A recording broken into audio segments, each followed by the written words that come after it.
High school was everything I expected.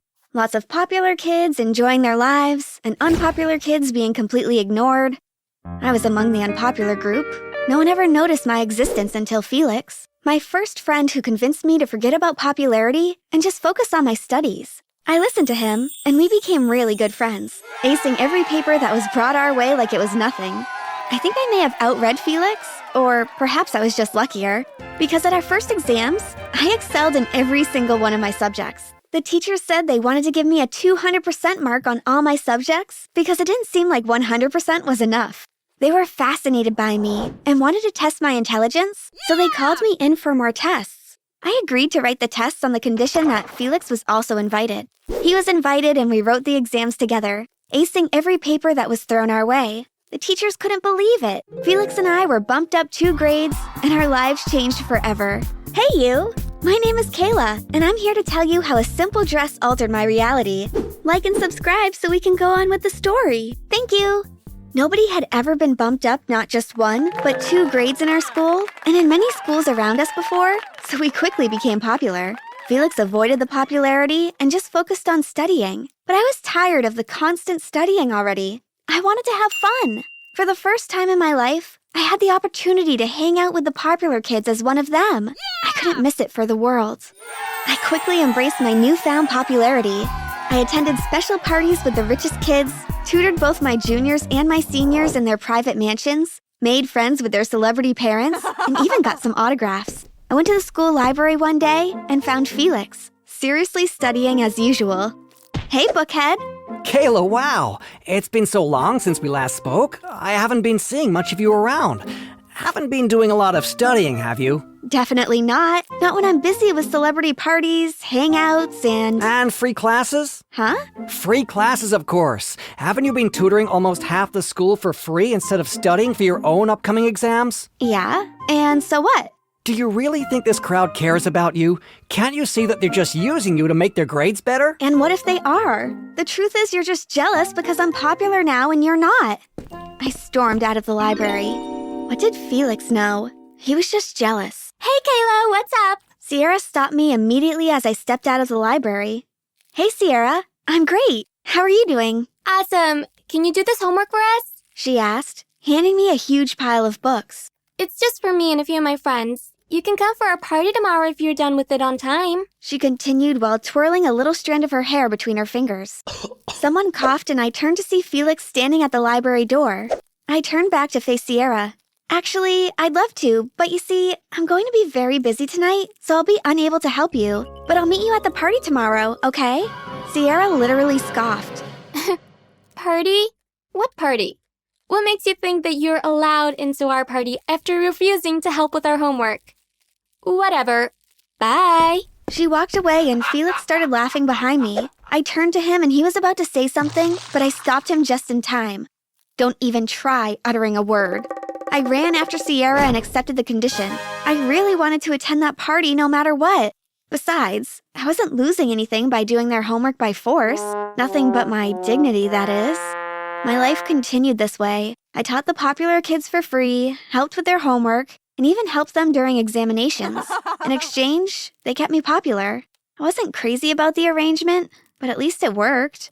Somehow, things started getting out of control. I was attending too many parties, skipping classes, and even playing pranks on teachers. My grades started dropping, and I started to get into trouble with teachers and the school staff, people who previously loved me. Felix confronted me in front of my locker one day. Kayla, I don't like what's happening with you. I've been trying to talk to you, but you never want to listen. So, why are you here again then? Because I care about you. I'm sure you do. Look, I appreciate everything you've been doing for me, covering up for me whenever I miss a class, and attending parties so you can take me home safely after every party. You've been making sure that I never get harmed, and I appreciate it. It's quite noble. The only problem is that I never asked for your help. I've been very fine without it. Stop getting in trouble for me. Felix shook his head in disappointment. Kayla, I don't know how else to reach you, but I just want you to know that no matter what, I'll always be on your side because you're my best friend. I closed my locker and left him standing alone. I didn't have time for such nonsense. Things got worse over time. My grades dropped badly since I hardly ever made time to study, and soon I became an average to below average student, not much different from the people I was tutoring. When they noticed this, they were done with me. No one approached me for help with anything anymore, and shortly after, I stopped getting invited to cool people hangouts and parties. I tried approaching Sierra one day.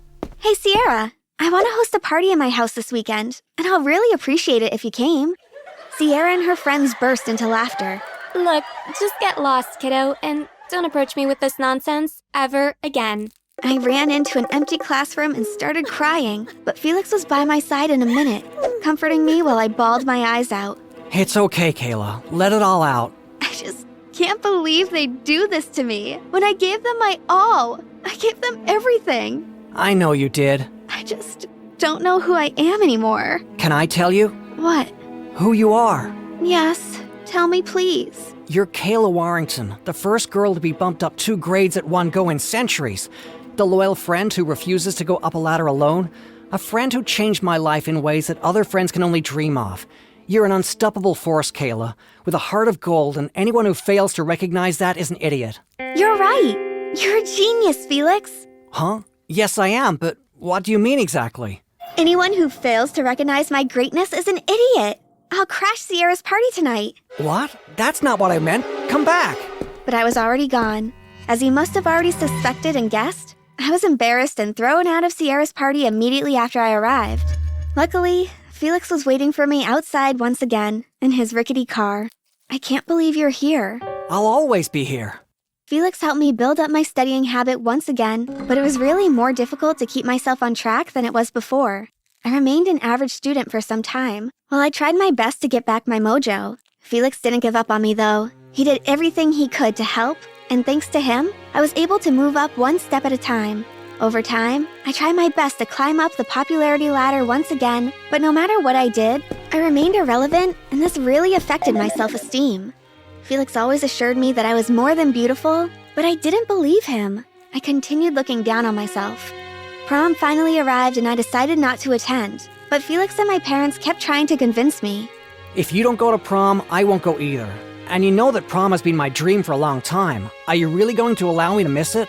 Yes? Sweetheart, we've all been waiting to see you in a really pretty dress today. Please don't disappoint us, okay? I even have the perfect gown for you. It's the exact same gown that I wore for my first ever prom, just like you. It will look great on you. Fine, let's see it. My mom ran into her room and dug out an old but beautiful short ball gown, and I had to agree with their compliments when I checked myself out in the mirror because I was almost blinded by my own beauty and reflection. There was something about the gown. Once I stepped into the hall, everyone was in awe of my beauty. Everyone, both boys and girls, started struggling to spend just a few seconds with me, and I gave just a few of them the pleasure to hang out with me. I was even crowned prom queen that night.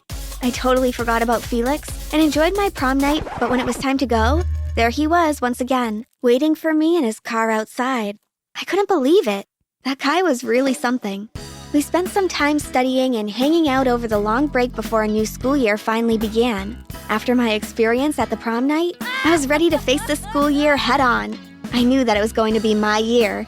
To my surprise, when I arrived at school, the exact opposite of my expectations happened. Instead of people being crazy about me and worshiping me like they did that night, everything just went back to normal, with people ignoring me once again. No one apart from Felix behaved like I existed.